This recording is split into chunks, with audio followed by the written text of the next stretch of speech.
L'exploit est réalisé le 27 novembre 2005 par l'équipe du professeur Devauchel du CHU d'Amiens.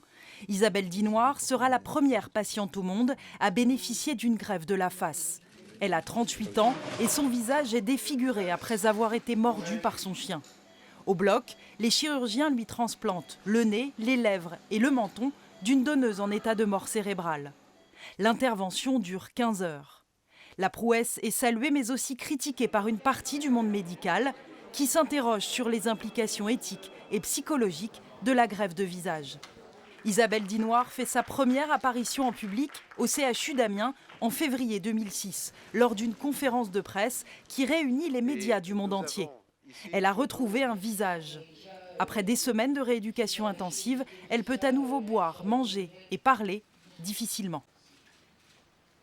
Depuis le jour de l'opération, j'ai un visage comme tout le monde.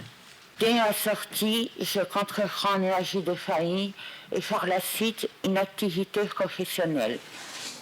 Le professeur Devauchel et son équipe ont ouvert la voie à d'autres greffes du visage dans le monde.